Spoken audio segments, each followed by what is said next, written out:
राधे राधे, जय श्री कृष्ण, जय भगवान भोलेनाथ। आज हम भगवान भोलेनाथ की महिमा और उनकी एक कथा सुनेंगे। तो चलिए शुरू करते हैं। शुरू करने से पहले यदि आप मेरे चैनल पर नए हैं तो कृपया करके सब्सक्राइब, लाइक और नोटिफिकेशन बेल पर ज़रूर क्लिक कीजिएगा। भगवान भोलेनाथ की महिमा। जब वे प्रसन्न होते हैं तो क्षण भर में ही भक्तों की हर मनोकामनाओं को पूर्ण कर देते हैं। वहीं जब क्रोधित हो जाते हैं तो उनके तेज से संसार की बड़ी से बड़ी शक्ति भी जीत नहीं सकती। भगवान शिव को भक्तों ने बहुत से नाम दिए हैं, जिनमें महादेव, भोलेनाथ, शंकर, महेश, रुद्र और नीलकंठ आदि शामिल हैं। भगवान शिव की अर्धांगिनी माता शक्ति कहलाती है, जिनका नाम पार्वती है।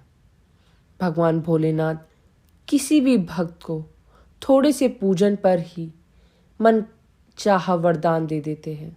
उनका यह स्वभाव कई पुरानी कथाओं में नजर आता है। तो चलिए आज हम भगवान भोलेनाथ की एक सुंदर सी कथा कहते हैं। ध्यान से सुनिएगा। माता पार्वती शिव को पति रूप में प्राप्त करने के लिए घोर तपस्या कर रही थी। उनके तप को देखकर देवताओं ने शिवजी से देवी की मनोकामना पूर्ण करने की प्रार्थना की। शिव जी ने पार्वती जी की परीक्षा लेने सप्त ऋषियों को भेजा।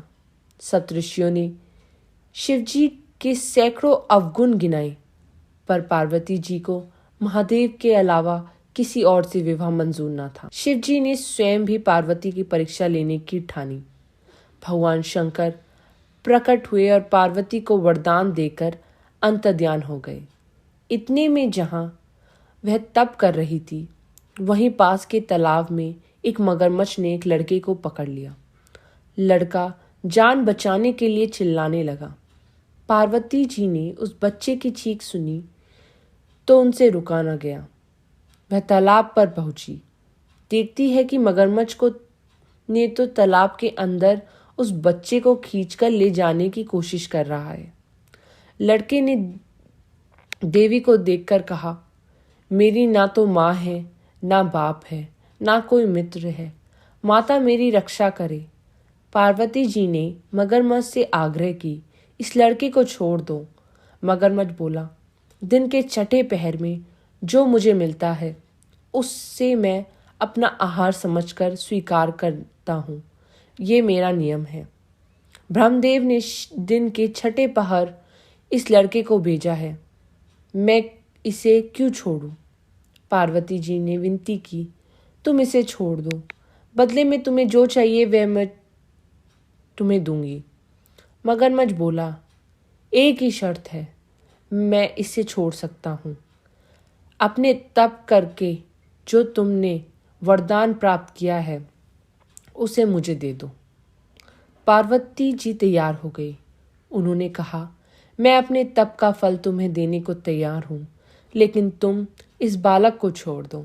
मगरमच्छ ने समझाया, सोच लो देवी, जोश में आकर संकल्प मत करो। हजारों वर्षों तक जैसा तप किया है वह देवताओं के लिए भी संभव नहीं है। उसका सारा फल इस बालक के प्राणों के बदले चला जाएगा। पार्वती जी ने कहा, मेरा निश्चय पक्का है, मैं तुम्हें अपने तप का फल देती हूँ, तुम इसका जीवन दे दो। मगरमच्छ ने पार्वती जी से तप दान करने का संकल्प करवाया। तप का दान होते ही मगरमच्छ का देह तेज से चमकने लगा। मगरमच्छ बोला, हे पार्वती देवी, देखो तप के प्रभाव से मैं तेजस्वी बन गया हूँ।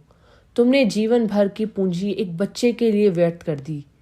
चाहो तो अपनी भूल सुधारने का एक और मौका दे सकता हूँ।